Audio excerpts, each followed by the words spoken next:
Hello friends, welcome to my channel. आज मैं आपको आयुर्वेद में जो कि सभी जगह घी और शहद का प्रयोग कैसे किया जाता है उसके बारे में बताऊंगी। आयुर्वेद हमारा बहुत ही पुराना, सबसे पुराना ग्रंथ है, जिसमें कि हम बिना नुकसान के हमारे शरीर को बिना नुकसान पहुंचाए कैसे स्वस्थ रख सकते हैं वह बताया जाता है। आयुर्वेद में ज़्यादा दवाइयाँ 3 दिन में असर करती हैं, फिर 3 महीने में, और 6 महीने में, और या फिर 9 महीने में। यदि आयुर्वेद में 9 महीने में वैसे सभी बीमारियाँ ठीक हो जाती हैं।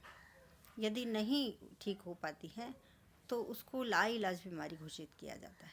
इसलिए आयुर्वेद के बारे में यह कहा जाता है कि वह सबसे प्राचीन ग्रंथ है, और वह एक ऐसा ग्रंथ है, ऐसी ये मेडिसिन्स हैं उसमें जिसका न साइड इफ़ेक्ट होता है।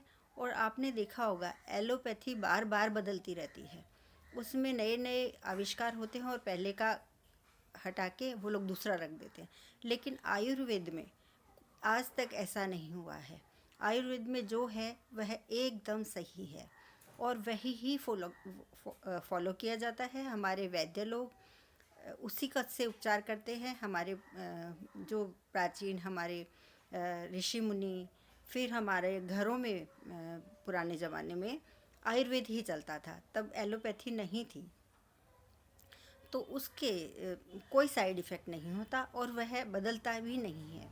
लेकिन आयुर्वेद में घी और शहद, कोई भी दवाई हो या तो शहद के साथ ली जाती है या फिर घी के साथ ली जाती है। तो उसके बारे में मैं आपको बताना चाहूँगी। आयुर्वेद में कहा गया है कि घी और शहद सम मात्रा में विष बन जाते हैं, और यदि घी और शहद विषम मात्रा में लें तो वह अमृत बन जाते हैं। जैसा कि आप जानते ही हैं कि हम चरणामृत बनाते हैं। जब भी कोई हमारा पूजा पाठ होता है, ऐसा कार्य होता है, तो हम चरणामृत बनाते हैं।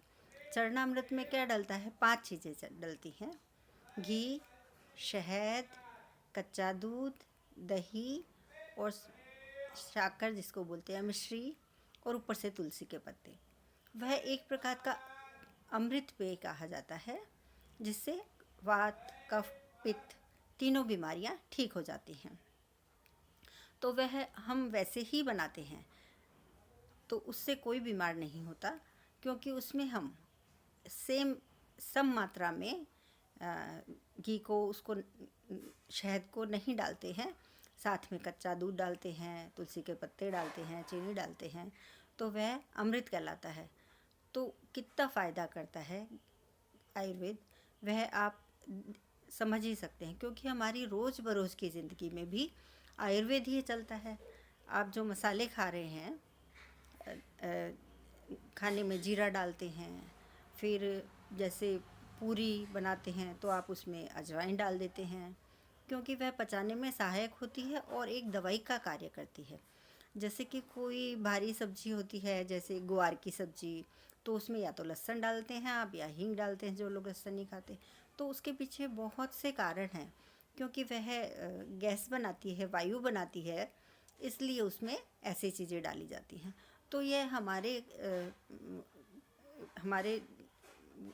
व्यवहार में, हमारे नियमों में ही चलाया है, क्योंकि हर एक गृहिणी होती है, हर एक औरत होती है घर में, हर एक महिला होती है, वह घर की डॉक्टर ही होती है, क्योंकि वह आपको रोज़ कैसा खाना खिलाती है जिससे कि आप बीमार नहीं पड़ते हैं, आपको बीमारियां नहीं होती हैं, और यदि बीमारियां भी होती हैं तो वो ठीक हो जाती हैं।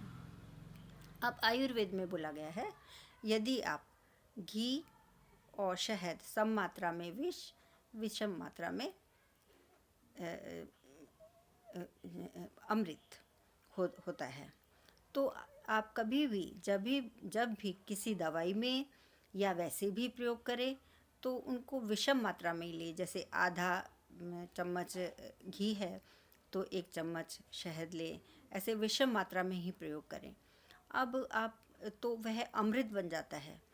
यह हमारे एनर्जी को बूस्ट करता है और पित्त को ख़त्म करता है। तो हमारा शरीर अच्छा हो जाता है। इसलिए आप हमेशा जब भी ध्यान रखें, यह बहुत बड़ा नियम है आयुर्वेद का। इसके अलावा यह आप सोचते हैं कि विष बन जाता है, विष का मतलब आप उसी टाइम विष बन के वह आपको उसी टाइम नहीं मार देता है। जैसे कि मक्खन और घी, मक्खन और शहद, घी और शहद, इनका प्रयोग बराबर नहीं करना चाहिए हमारे को। यह हमारे को विष का मतलब उसी टाइम नहीं मार देता है, वह हमारे शरीर में बड़ी बड़ी व्याधियां पैदा कर देता है, जिससे कि हम बीमार हो जाते हैं और बीमारियां हो सकती हैं।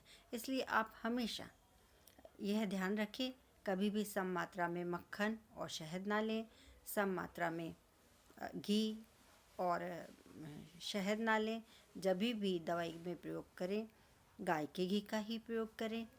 तो आप यह सब ध्यान रखेंगे तो आपका शरीर स्वस्थ रहेगा और आयुर्वेद का आप फ़ायदा उठा पाएंगे। Thank you.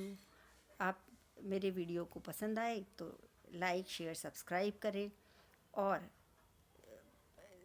अपने सुझाव और सवाल प्लीज़ कमेंट बॉक्स में ज़रूर लिखें। Thank you very much.